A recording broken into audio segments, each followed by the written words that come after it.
Hey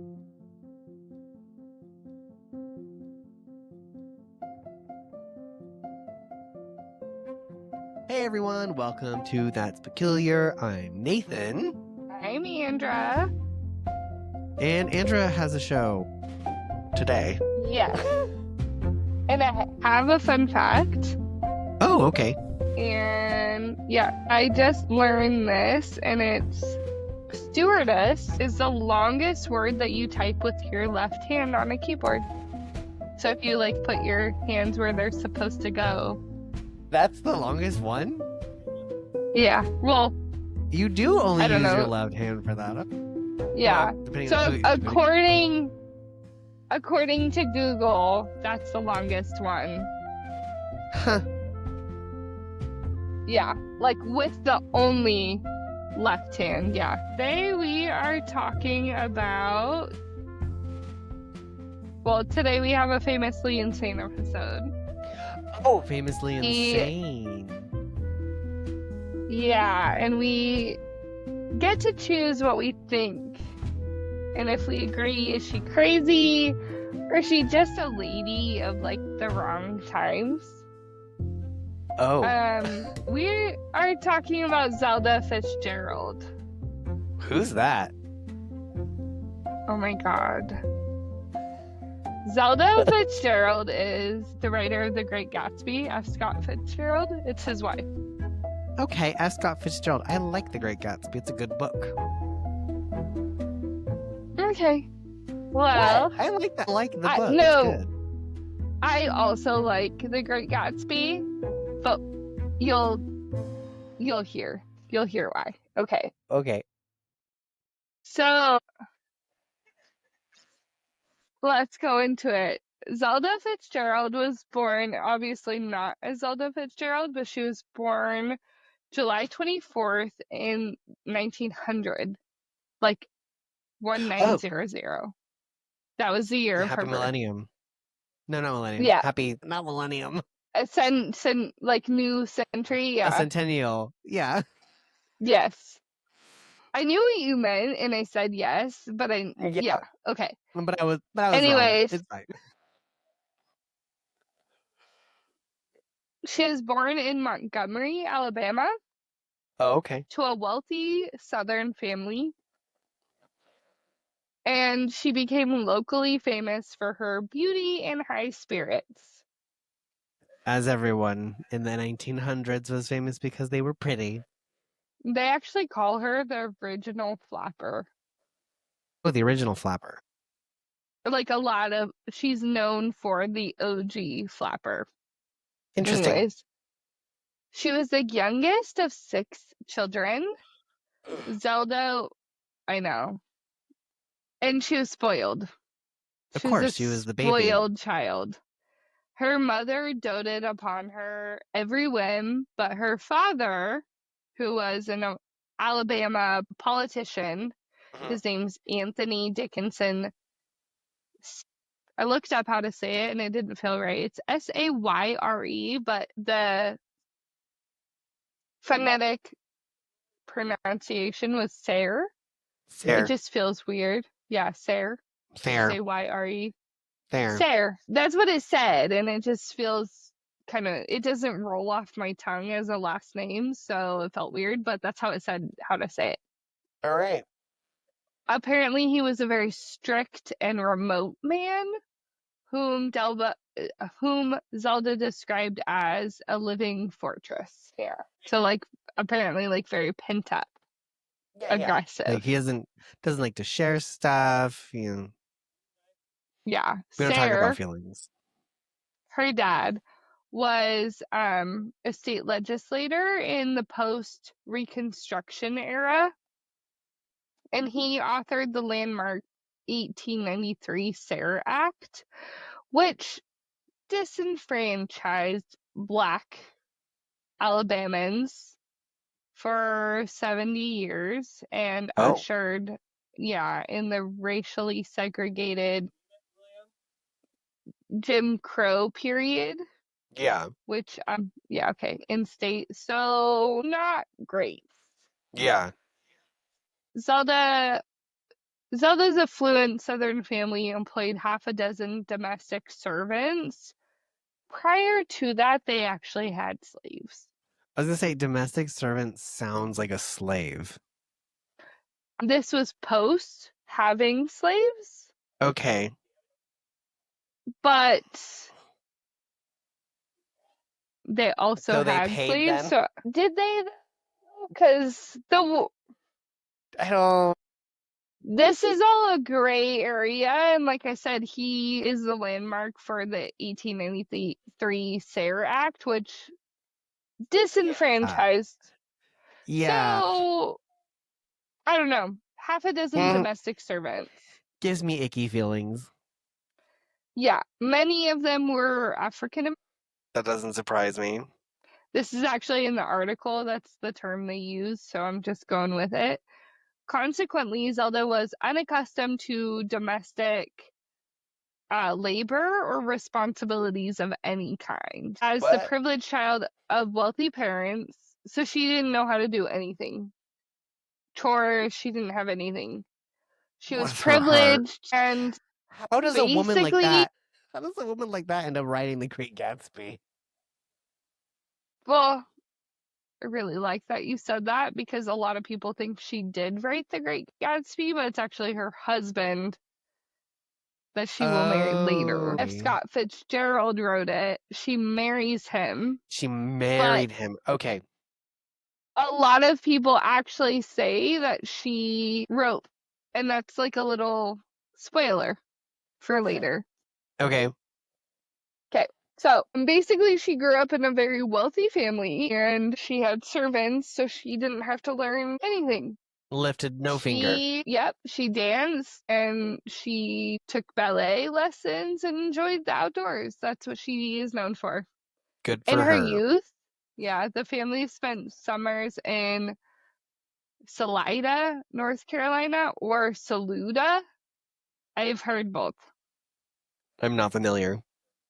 Me either. It's a village that would appear in her artwork decades later. So in 1914, Zelda began attending Sydney Lanier High School. She was bright, but like really uninterested in lessons. During high school, she continued interest That in makes sense to me. ballet. That makes sense to me, though. Okay, but it's going to take a wild little turn. You understand she's not interested in learning and she Yeah. loves ballet. Okay. Yeah. She also drank gin, smoked cigarettes, and spent much of her time flirting with boys. What a little harlot. I know. A newspaper article about one of her dancing performances quoted as saying that she cared only about boys and swimming.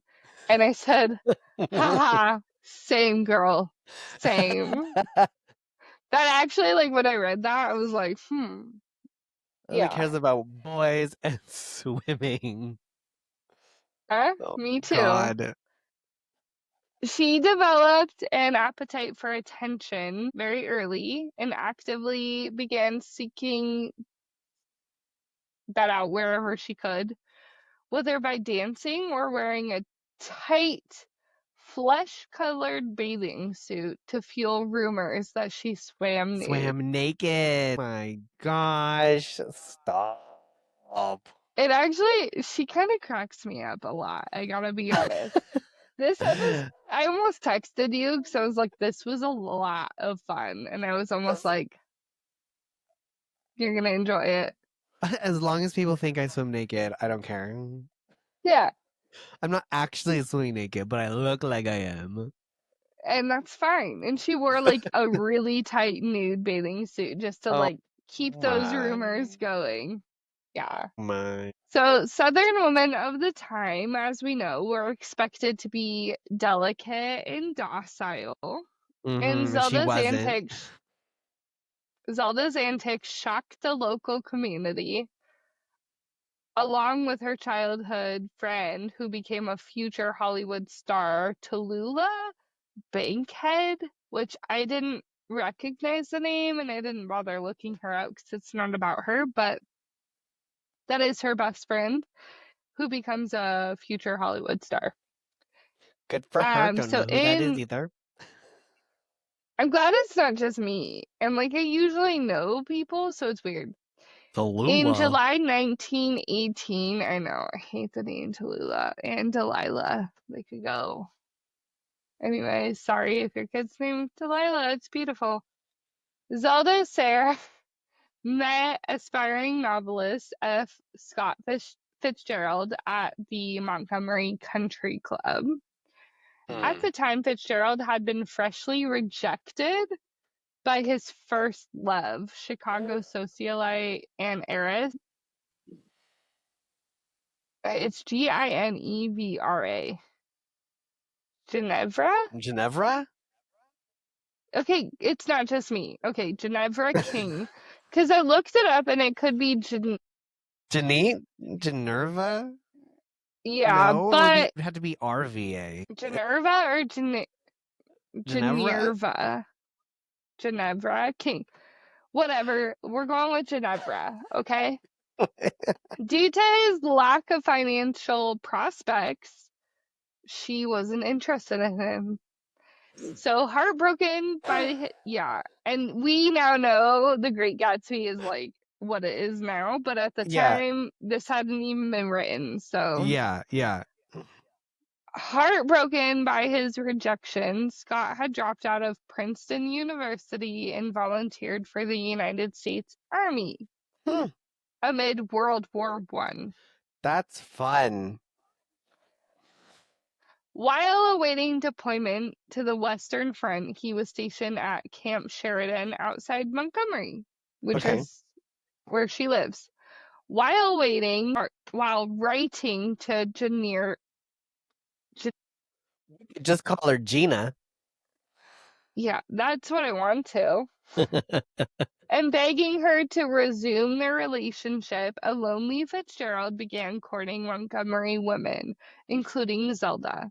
So not only he had a couple of them, Zelda was one of, Oh, who reminded him of Ginevra. So he basically went around finding people who kind of reminded him. resembled and looked. Yeah. Okay. Scott called Scott is what you'll hear. That's her husband. Yeah. Scott Fitzgerald, you'll commonly hear he's just Scott from now on. So just not to confuse anyone, that's how he's referred to in the rest of this. Scott called Zelda daily and he visited Montgomery on his free days.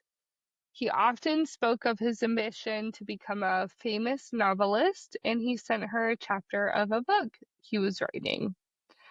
At the time, Zelda dismissed Fitzgerald's remark as mere boastfulness, and she concluded that he would never become a famous writer. You're the worst person. Is she though? Like, what? During it kind of gives me like your cologne doesn't fit your body, you know? You don't smell as It's good as you think you do. yeah, it's giving me like that kind of vibe. So I'm kind of for Zelda because been there, done that. Sister. Maybe the first book sucked. I don't know. During the early months of their courtship, Zelda and Scott strolled through the Confederate cemetery at Oakwood Cemetery.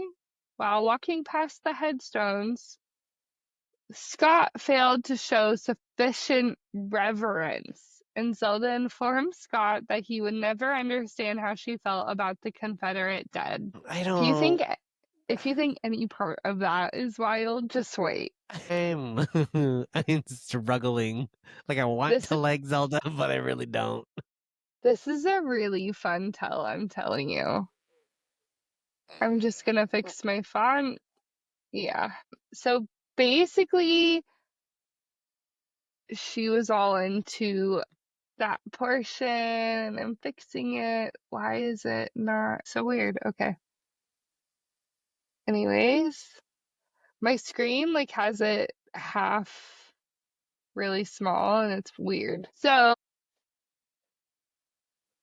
Scott drew upon Zelda's intense feelings about the Confederacy and the Old South in 1920 in his short story The Ice Palace. about a southern girl who becomes lost in an ice maze while visiting a northern town. This is actually a sort of theme that you get.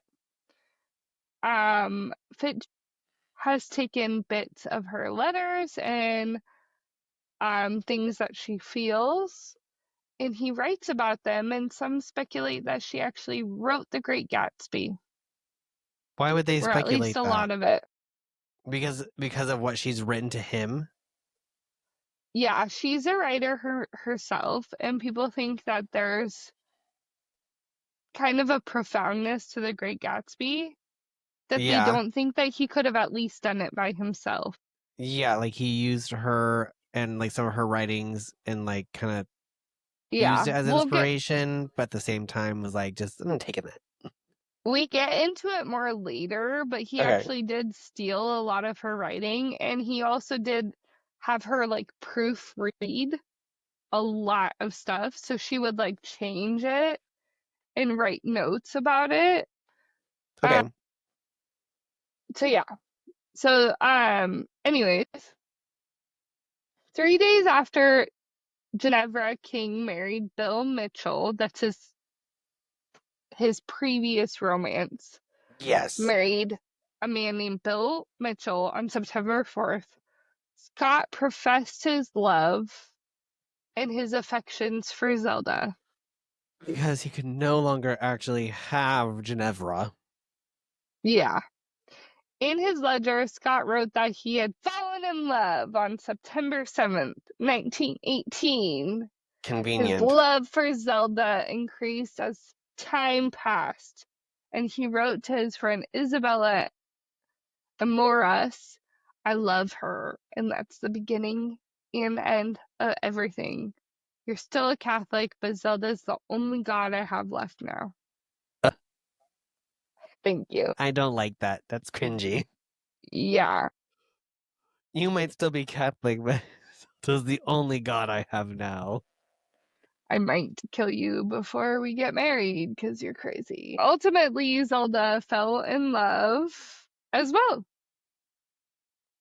That courtship was interrupted October when he was summoned north for duty. In 1918. Right. Okay. Same year.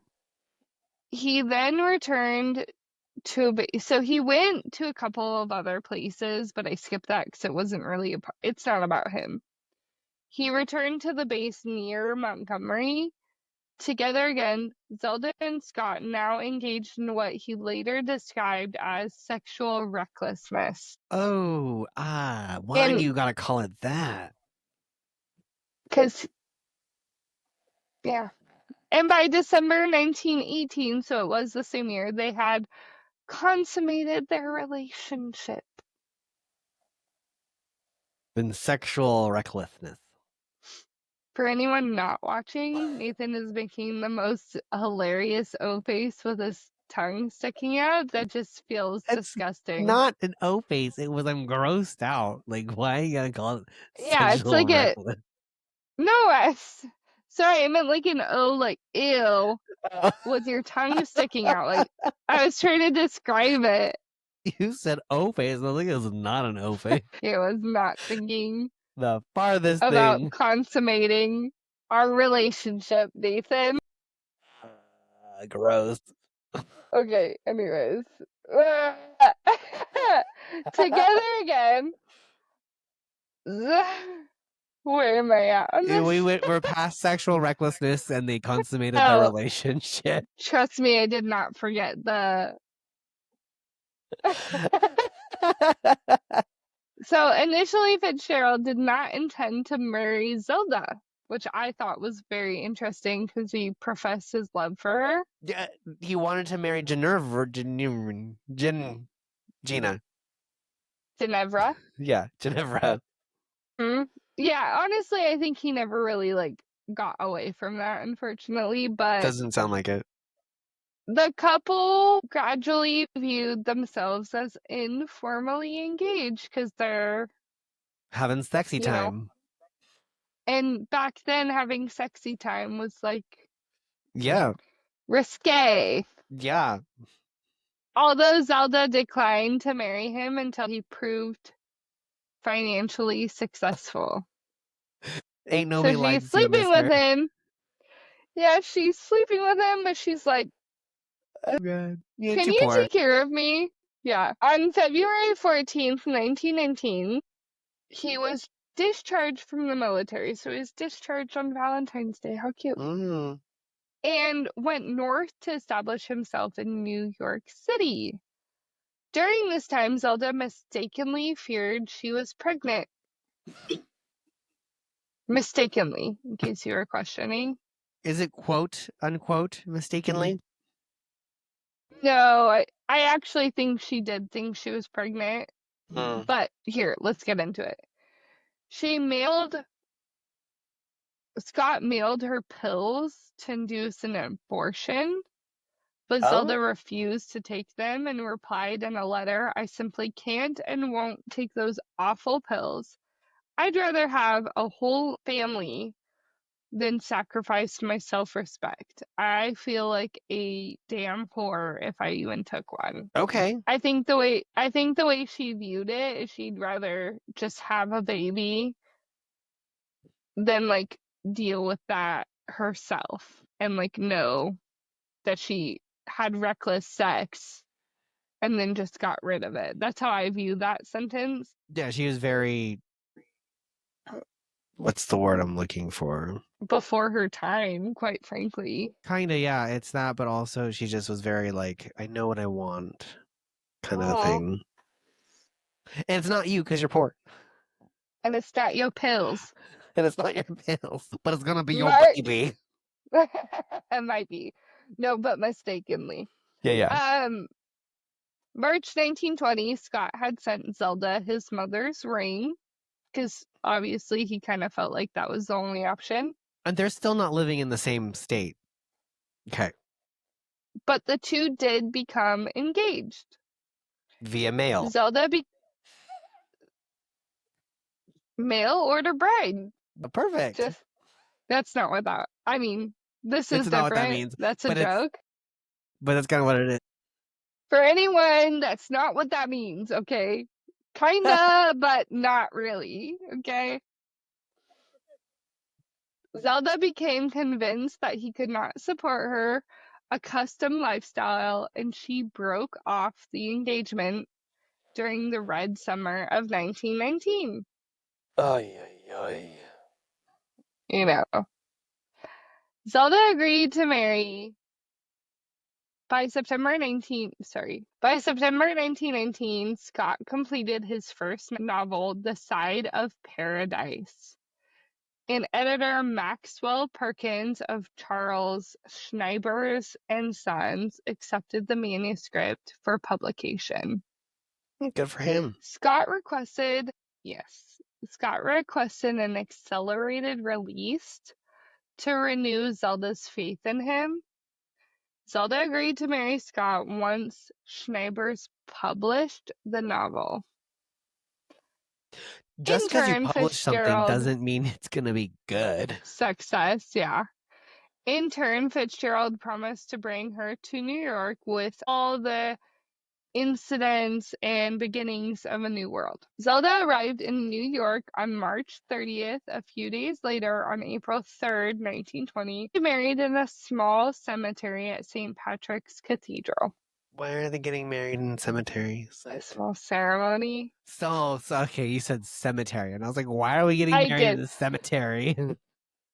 Okay, so I did. I just Ceremony. need to put out a PSA really quick. There's something wrong with my computer and it has made the font like almost unseeable. And the fact that I'm reading it this well is great, but I've even tried to change the font and it's not working on this portion of it. So I don't have time to figure it out right now. I don't. We're in podcast. So for now, I am reading things that I can't read. Okay. Ceremony. Anyways, Yeah. Ceremony at St. Patrick's, sorry, not cemetery, ceremony at St. Patrick's Cathedral. At the time of their wedding, Fitzgerald later claimed neither he nor Zelda still loved each other. In the early years of their marriage in New York City proved to be a disappointment. Mm. Their daily lives consisted of outrageous pranks and drunken escapades. Together? Yeah, Scott and Zelda Okay. quickly became celebrities of New York as much for their wild behavior as the success of The Side of Paradise. So it was a Okay. success. That's good for him. Now we're just These partying are all the some of the time. things that they did. No. While fully dressed, they jumped into the water fountain in the front of the Plaza Hotel in New York. They frequently hired taxi cabs and rode on the hood. One evening, while inebriated, they decided to visit the morgue, the county morgue, where they inspected unidentified corpses. And on another evening, Zelda insisted on sleeping in a dog kennel. What is wrong with these two? Okay, but like I kind of feel like they sound like fun. They're just having the time of their life, is what it is. I'm not condoning the behavior, but I'm not saying that I wouldn't want to be next to them while they're like, I wouldn't mind being in the taxi cab while they're on the hood, you know? I want to be there. I just don't want to get in trouble when you do. I just want to be adjacent to this. Like, it sounds like fun, but I would like the fun adjacent, you know? Gotcha. The fly on the Okay. wall. If I kind of would like to be more of a bee, a little more involved. Alcohol increasingly fueled their nightly escapades. Mm, Publicly, this meant little more than napping when they arrived at parties, and then privately, it increased to bitter arguments. mm-hmm. Zelda was an artist, writer, and personality who helped to establish the roaring image of a liberated woman embodied by the flapper. Mm-hmm. She and her husband became icons of the freedoms and excesses of the 1920s jazz age and symbols of the emerging cultural fascination with youth, conspicuous consumption, and leisure. Nice. I mean, it is cool. So Yeah. that is something to say. They basically like kind of helped start an era, Yeah. but it was totally fueled by alcohol and escapades and Well, a lot of the 1920s was fueled by alcohol. yeah, but I also really enjoy that they call it pranks. Pranks. They would like order Identifying bodies at the cabs. morgue. Yeah, or ordering cabs and then being like, no, no, no, I We're don't gonna want sit your up here. seat. We're gonna drive on, okay? I'm drunk, you drive. You're drunk, I'm drive. You drive, you know? After a month of hotel evictions, the Fitzgeralds moved to a cottage in Westport, Connecticut, where Scott worked on drafts for his second novel. Because of her privileged, this is actually so funny. Because of her privileged upbringing, and he did not know this because they had previously lived in hotels, Mm, Zelda could not perform household responsibilities at Westport. yeah. During the early months of their marriage, Scott's unwashed clothes began disappearing. One day he opened a closet and discovered his dirty clothes piled to the ceiling. Uncertain of what to do with unwashed clothes, Zelda had never sent them out for cleaning. She had simply tossed everything into the closet. Soon after, Scott employed two maids and a laundress. Oh my god. He was doing pretty well for himself then. I mean, yeah. In 1912, nope, nope, nope. Mhm. In 1921, Mhm. Zelda gave birth to the couple's only child, Frances Scotty, and she is referred to as Scotty her whole life. So Oh. when I talk about her later, she goes by Scotty, Mhm. but her name is Frances Scotty Fitzgerald. Scott used Zelda's response to this is Scott the father, not Scotty the baby. Mhm. Scott the father used Zelda's response to the birth of their baby in The Great Gatsby. When Scotty was born, she had said, "I'm glad it's a girl, and I hope she'll be a fool. That's the Mm. best thing a Yes. girl can be in the world, a Uh-huh. beautiful little fool." I remember that line. So she is known for this, not like this is a known fact that she said that when her daughter was born. Later, he writes it in The Great Gatsby when Daisy Buchanan Mhm. states in response to the birth of her daughter. So that's Yes. just one small example that is totally drafted from Frances. Yeah. Or, sorry, from the birth of Frances. Yeah. Zelda said that whole sentence. While writing The Beautiful and the Damned, Scott drew upon bits and pieces of Zelda's diaries and letters. He modeled the character Anthony Patch on himself and character Gloria Patch on, in his words, the chill mindedness and selfishness of Zelda. Dang. Yeah. Zelda eventually received offers from other magazines after she had stated proofreading a lot of his works and redoing quotes that are actually the most famous quotes in some of his works. She got offered to write stories and articles. Zelda Fitzgerald, titled Eulogy of the Flapper. At the time, this was a typical young modern woman in bobbed hair and wore short skirts. Mhm. He also drank alcohol and had premarital sex. She ended up writing a story about being the eulogy of a flapper. So she started this whole thing.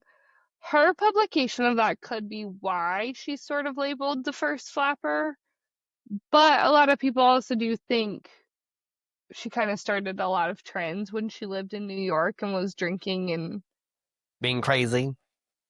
riding in cars with boys. Mhm.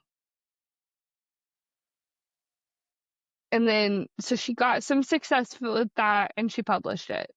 Now we're skipping back to Fitzgerald. After the publication of The Beautiful and the Damned, March 22nd, the Fitzgeralds traveled to either New York or St. Paul in order for Zelda to procure an abortion. Oh. Ultimately, Zelda would have 3 abortions during their marriage, which is funny because of her earlier Yeah, of sentence. her She'd mistaken. rather, yeah, Yeah. she'd rather have a whole family than like do this. Didn't But take the pill. Yeah. Interesting that she's like, I'm have 3 of them now.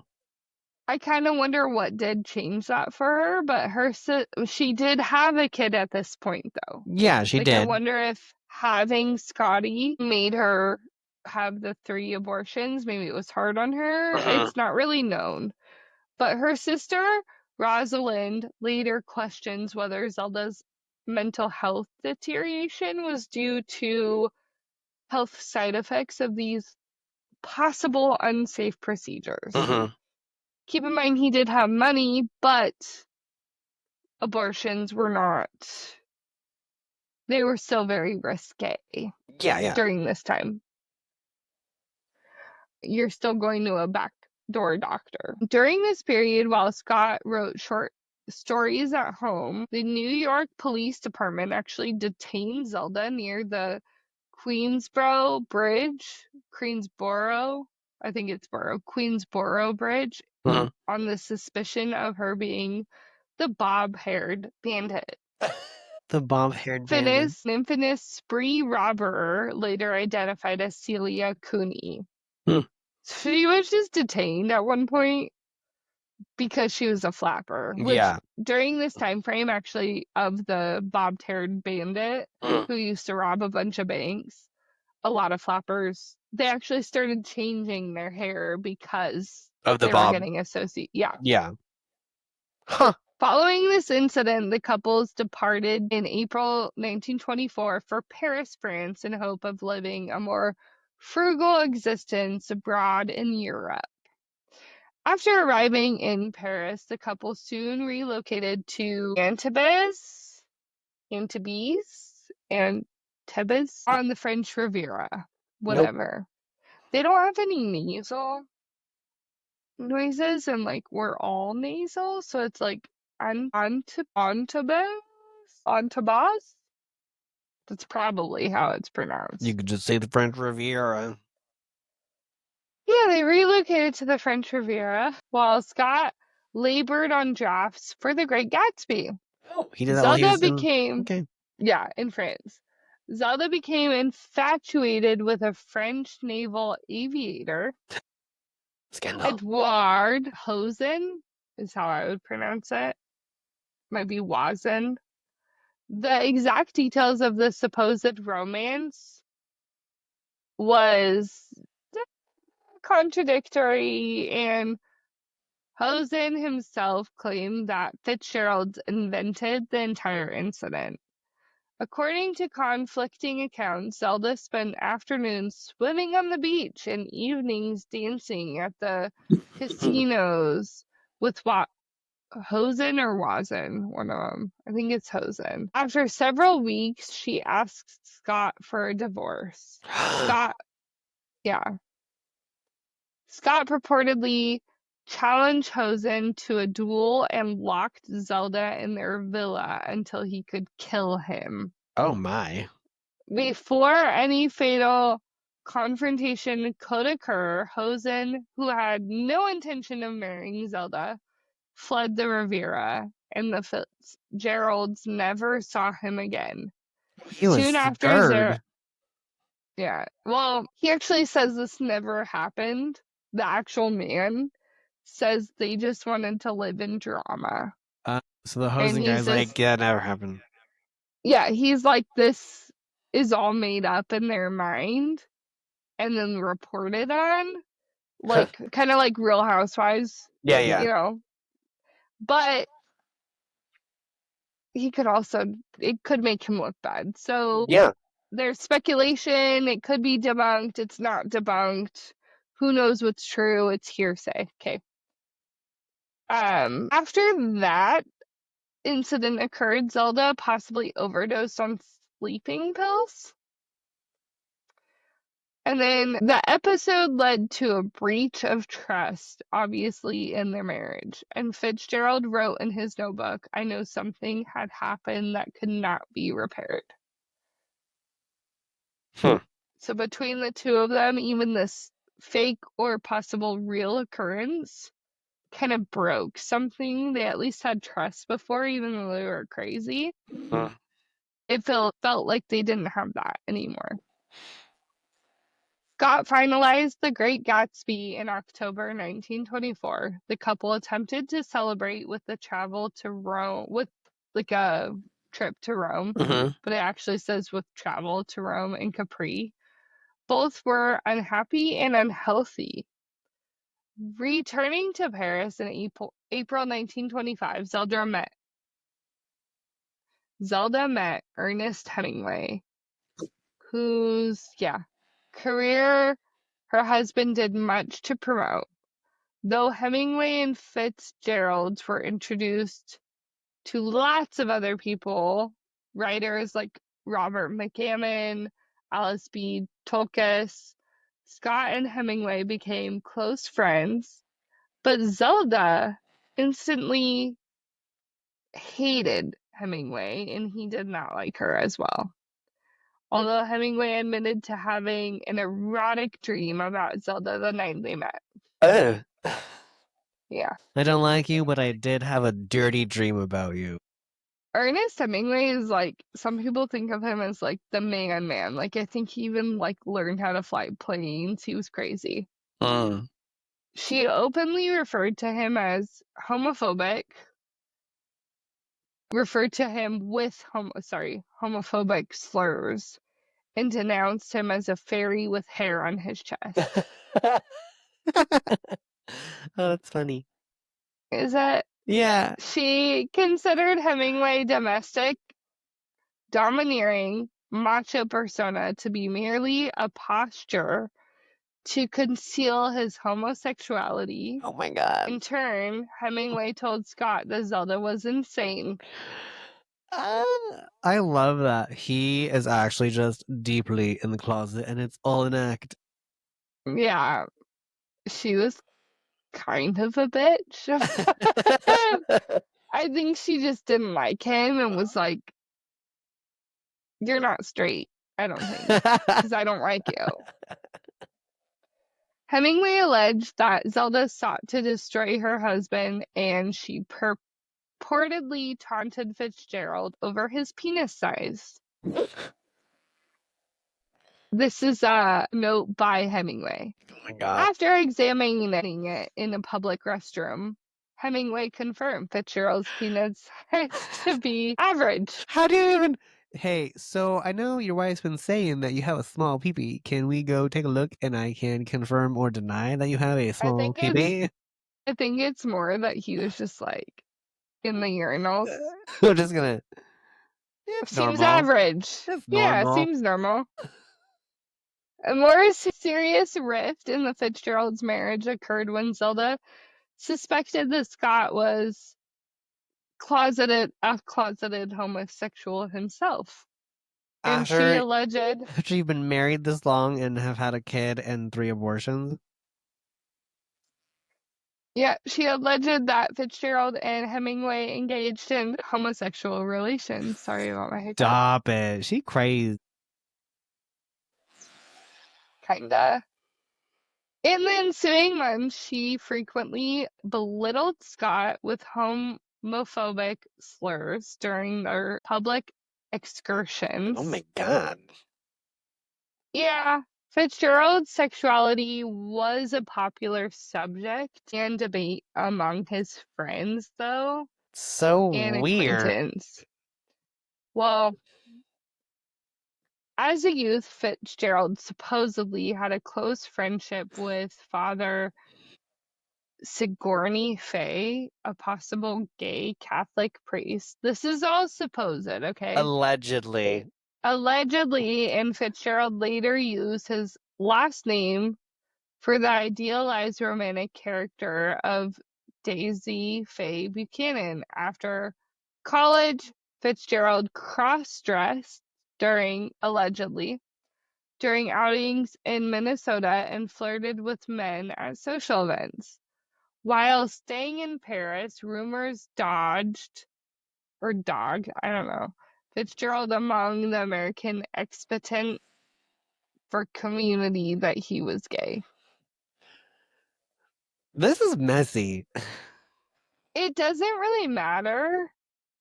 I don't It I doesn't. don't know. It's not really a big part of the story other than she belittled him, and I Yeah, think that's really she the was. only part that matters. She like tore him apart in public about this. Yeah, she was being bitchy towards him. So, irritated by Zelda's recurrent homophobic attacks on his sexual identity, Scott decided to have sex with a Persian prostitute.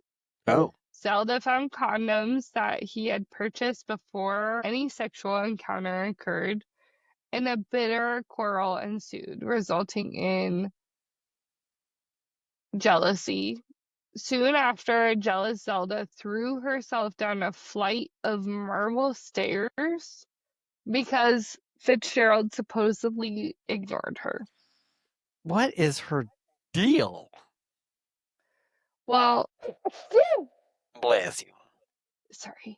In January, basically, a lot of people had like started to see a decline of mental health at this point, and it started with Hemingway and her husband, and she started saying that they were homosexual, Yeah. but people actually don't, doesn't matter. They started noticing she was fixating on behaviors. So that's just the start, okay? In January 1927, the Fitzgeralds relocated to Los Angeles, where Scott wrote Lipstick for the United Artists and met Hollywood starlet Louis Moran. Jealous of Moran, Zelda set fire to her clothing in a bathtub as a self-destructive act. Oh my She God. discouraged Moran as a breakfast food. She said he's a breakfast food that many men identified with whatever they missed from life. What? Yeah, I don't really understand either, but that's a quote that she said about Moran. Fitzgerald's relations with Moran exacerbated the Fitzgeralds' marital difficulties, and merely 2 months in Hollywood, the happy couple relocated to Washington. Oh my God. Yeah, Washington. This is so small. Wilmington, Oh, Delaware. Wilmington. I'm so sorry. Not Washington, take that out. In March 27. It's like this big, and I swear to God, it looks like Washington. 1927, at the estate in Wilmington, Delaware, Scott had become severely alcoholic, and Zelda's behavior became increasingly erratic. Much of their conflict actually stemmed from the boredom and isolation Zelda experienced when Scott was writing. Hmm. Basically, he ignored her, and she loved attention. Yeah. She was an attention seeker. At the age of 28, she became obsessed, and people like called her old at this point, and it was just funny to like Oh, read like this. 28 so old? What? They were like, Jesus, she's 28, and she's getting a new hobby, and she's like ancient, you know? Like, don't even want to do the math on when she had her kid.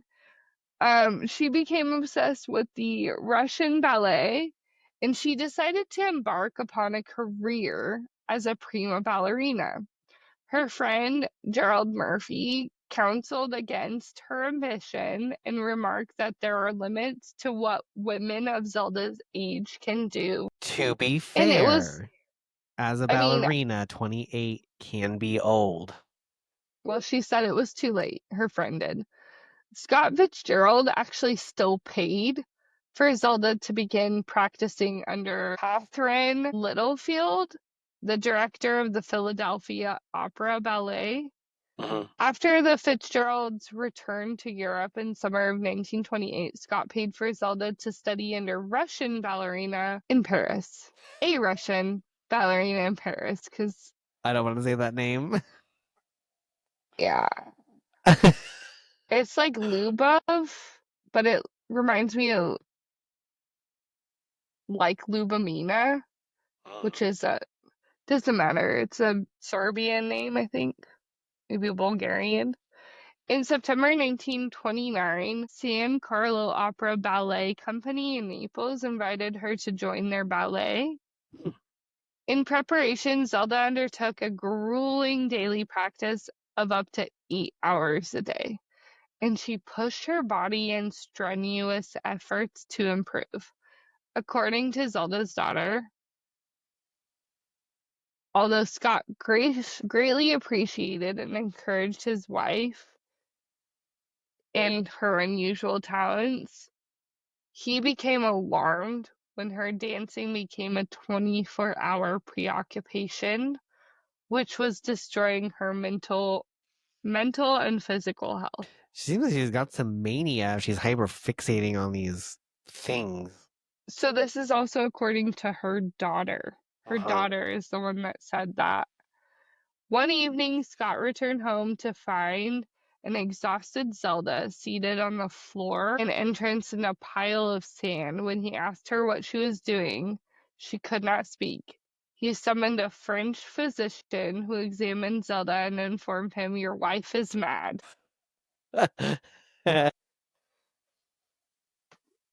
I wish I knew French so bad. I wish I could be like, whatever it is in French. Mad! Soon after her physical and mental collapse, Zelda's mental health further deteriorated. In October 1929, during the automobile trip to Paris along the mountain roadside, Zelda seized the car's steering wheel and tried to kill herself, her husband, and her 9-year-old daughter, Scotty, by driving over a cliff. Oh my god. After the homicidal incident, Zelda sought psychiatric treatment. On April 23rd, 1930, in Paris. For several years, she would go in and out of psychiatric units. They would say she's cured, or some would call her eccentric and all that. Interesting. Yeah, I know. In one of her escapades, she actually decided to write a book. And despite Scott's initial annoyance, and because she had like said that he stole her writing and a bunch of other stuff, or she stole, she said he stole her writing and a bunch of stuff. He was annoyed, but he was debt ridden. Fitzgerald realized that Zelda's book might actually earn them a profit, so he requested revisions. And then several weeks later, Scott wrote to Perkins, an author they had, or a publisher they had. "Here is Zelda's novel. It is a good novel now, perhaps a very good novel. I am too close to tell. It has faults and virtues of a first novel. It should be interest that many thousands in dancing. It is something and absolutely new and should sell." Although unimpressed, Perkins agreed to publish the work. Fitzgerald was trying to repay his debt to Schneiber. Yeah. Perkins arranged for half of Zelda's royalties to apply to the debt. Okay. So basically, if they didn't make a certain amount, basically all of it would go to Schneider already. Yeah. In March 1932, the Phipps Clinic discharged Zelda, and she joined her husband and daughter in their estate in Baltimore, Maryland. God, they move around a lot. Yeah, a ton. I also kind of skipped through some stuff because it was like just telling in and out psychiatric unit. But like at the same time, like there's still Baltimore, Wilmington, Paris, not Paris. It's weird. Yeah. I actually like had it all written in here though, and I realized like I kind of skimmed it with my eyes, and I was like, we don't need to tell all that. She was in and out of psychiatric units. So although discharged, obviously she still remained unwell, because you don't get discharged and then are just suddenly cured. October 1932, they published Save Me the Waltz. That's by her. It's called what? Save Me the Waltz. Save Me the Waltz. Okay. Yep. The reviews by critics were overwhelmingly negative. The critics savaged Zelda's prose as overwritten, attacked her fictional characters as uninteresting, and mocked her tragic scenes. The overwhelming negative review actually distressed the recently discharged Zelda. I believe so. That would make sense to me. Yeah. She was becoming withdrawn, didn't have communication that great. She would meet up with other publishers and writers, and she did like therapy. Basically, a lot of people said that she was not a good ballet dancer. She wasn't a good writer. I think she was feeling really lost. Yeah. Nobody likes me. Zelda decided to start painting watercolors. In March 1934, Scott arranged for her first showing of her artwork, 13 paintings and 15 drawings, in New York City. And they got very similar critiques. The New Yorker described them as merely merely as paintings by the almost mythical Zelda Fitzgerald, with whatever emotions, overtones, or associations may remain to the so-called Jazz Age. Okay, New Yorker, back off. Basically, I wanted to name these stints of her being a ballerina and a watercolor artist and all this And to a show that writer. I sort of feel like her husband, even if it was just to like write himself and ignore her, I feel like he at least let her pursue whatever this was. And I Yeah. just want to make a note of that. Yeah, he was like, "Oh, I you want feel, to try this? I'll make it happen. I'll put and he whatever." paid for it and Yeah. like did all that. So basically, following this terrible critique of her artwork showing, Scott awoke one morning to discover that Zelda had gone missing. Oh. A manhunt ensued in New York City. Ultimately, they did find Zelda in Central Park digging a grave. For herself? Probably. Oh my god. Soon after, she became even more violent and reclusive. In 1936, Scott placed her in Highland Hospital in Asheville, North Carolina. Keep in mind, she had been already hospitalized a couple of times at this point. Yeah. Zelda remained in the hospital while Scott returned to Hollywood for a $1,000 a week job with MGM in June 1937. Estranged from Zelda, he attempted to reunite with his first love, Ginevra. Ginevra King, when she visited California in October 1938, but his uncontrolled alcoholism sabotaged their brief reunion. Right. He became an alcoholic. Dang. While a disappointed King returned to Chicago, Fitzgerald settled into relationship with Hollywood gossip columnist. So he's married, but Yeah. he's having these other Affairs. because they're estranged Yeah, and she's she's in a mental hospital. she's unwell. So he goes with a Hollywood gossip columnist, Sheila Graham. Throughout their relationship, Graham claimed that Fitzgerald felt constant guilt. This is something to be said, constant guilt over Zelda's mental illness and confinement. He reportedly attempted sobriety, suffered from depression, and had violent outbursts and attempted suicide. For the next several years, a depressed Scott continued screenwriting, and then he eventually took Zelda on a trip to try and So he went reconnect. back to her after years. He stayed with her. Well, I mean, like, I went think back as in, like, I think he always felt guilty about it, yeah. and then he tried to reconnect, and they did a trip to Cuba. So yeah, you're right, he went back, Yeah. but I think like even when he was in these other relationships, Oh, yeah. I he mean, I was can like, see why. God, she's stuck in a mental health institute. I feel terrible. Yeah. But I'm Which not. is, But I'm not gonna stop doing what I'm doing. I will try. I just think that's something to say. At least he's a cheater, but at least he kind of cared that she's like in a hospital all tied up. Oh my god. Okay, so they You go to know? Cuba. Yeah. So they go to Cuba, but Zelda, during this trip, speculators at a cockfight actually beat Scott when he Oh. tried to intervene against animal cruelty. And the trip ended up being a disaster, obviously. Yeah. They returned to the United States so exhausted and intoxicated that he required hospitalization. Oh my gosh. The Fitzgeralds never saw each other again. They got back from Cuba and they were like, bye. Like, this was a reconnection that, like, went horribly wrong. Scott returned to Hollywood in order to pay their ever-increasing bills because Zelda has been in the hospital for years now, in and out of.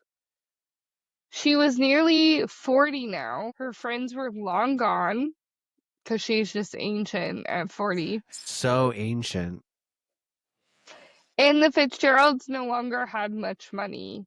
They wrote to each other frequently at this time. And so they left Cuba, but like to rekindle, you'll hear, okay? It wasn't that their marriage was kind of dead at this point. It was more that that trip went so poorly, they had to go back to their separate places. And then this is what happened. They wrote to each other frequently, and they made plans to actually meet again December 1940. In the letter Zelda wrote to Fitzgerald shortly before he died of a heart attack, she said, I don't know, like 44, I think. She said, I am sorry that there should be nothing to greet you but an empty shell. I love you anyways, even if there isn't any of me left to love or even any life. I love you. Their planned rendezvous did not occur because Scott's death. Oh, 44 of, yeah. So he died of a heart attack at 44 years of age in December 1940. So that's actually why they never saw each other again after Cuba. Because he died. But I do think it's cute that she did her last letter to him just said, there's nothing of me, but I love you. And I think that's kind of cute. She crazy. I think they were sort of two crazy people She together. was crazy. They're both a little crazy. He was an alcoholic. Yeah, but he also rode on those cars with her, That and is he true. also like. But he was just a writer. I also want to say this because she said all of those poor things about him, and then she had been in a mental health facility for a long time, and then I think she realized she actually really loved him. She just, I think, knew she was crazy. Yes, apparently. And so what happens after he dies? Well, she could not attend his funeral because she was So sick. Yeah. After Scott's death, Zelda read his unfinished manuscript titled The Love of the Last Tycoon. She wrote to his friend Edmund Wilson, who agreed to edit the book and utilize his legacy. How do you say that? Eulogize? Eulogize? Yeah, thank you. I knew it was wrong how I said it. Zelda believes Scott's work contained an American temperament grounded in belief in oneself and will to survive. She did have a way with words. Honestly, a lot of quotes that I came across of hers were good. As she missed Scott's funeral, she also missed Scotty's wedding, her only daughter. Wow. Yeah. By August, according to her mental health, by August 1943, she returned to the Highland Hospital. She worked on her new novel. While checking in and out of the hospital, she did not get better, and she did not finish the novel. Towards the end of her life, Zelda resided in and out of sanatoriums or psychiatric units. Zelda checked back into the hospital September 1946, and then she returned to live with her mother, Minnie, in Alabama. All of this, okay? Towards the end of her life, Zelda read that twice. By this point in her life, she had undergone over 10 years of electric shock therapy. Ooh. And insulin shock treatments. Oh.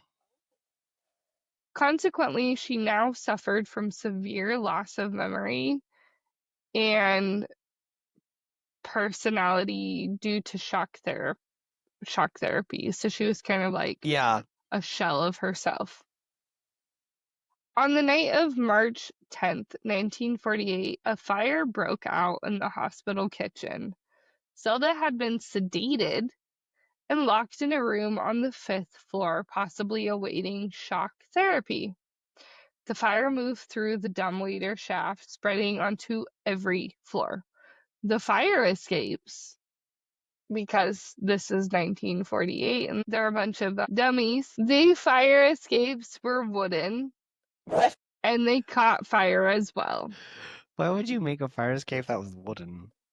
I know, that's why I said that, and then I was like, no, nobody says that. 9 women, including Zelda, died. In 1948. She was identified by her dental records and, according to other reports, one of her slippers. Okay. A follow-up investigation raised the unconfirmed possibility that the fire had been a work of an arson by the name of Willie May, a disgruntled or mentally disturbed hospital employee who had initiated the fire in the kitchen. Zelda and Scott were buried in Rockville, Maryland, originally in Rockville Cemetery, away from his family plot. One photographer, there's only one photo known in existence that was taken of that original tombstone. Later, they were actually moved at the request of their daughter Scotty to the St. Mary's Catholic Cemetery and inscribed on their, with the rest of the family. Inscribed on their tombstone, the final sentence was of the Great Gatsby. So we beat on boats against the current, borne back ceaselessly into the past. Closing remarks. The aim. Yeah, and I know. Yeah, she was crazy. I mean, it's weird because it was like a slow slip into madness. It was a slow slip into madness, but was it? Because she was kind of always eccentric. Yeah, but there's eccentric and then there's actually going in and out of sanatoriums.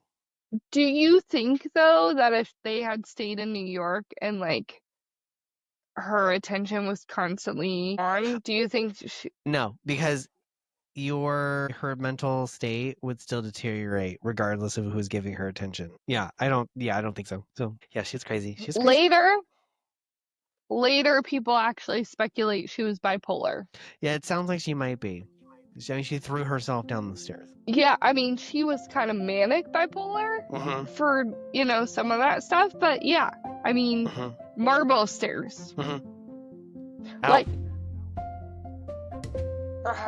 Yeah. Like, I don't even like to play volleyball anymore because I have to slide on my knees sometimes. And I don't want to. I cannot imagine being a grown adult and flinging myself across marble stairs. Yeah, no, she was unwell. Yeah. So. Well, this might actually be the very first one that we think she is unwell. She is. Of the, minus of Dennis Quaid. Yeah. But, like, out of our females, because we've done what I think Veronica Lake and Frances Farmer, I think we didn't think that they were unwell. So I think this is the first female that we've been actually unwell. Yeah, she's gonna be a little crazy. Gosh, well, thank you for sharing. It was fun. Thank you for listening. Well, everybody, thank you for joining us today on this episode of That's Peculiar. Please be sure to comment, rate, share, comment. And subscribe. We'll see you in next week on That's Peculiar. Bye. Bye.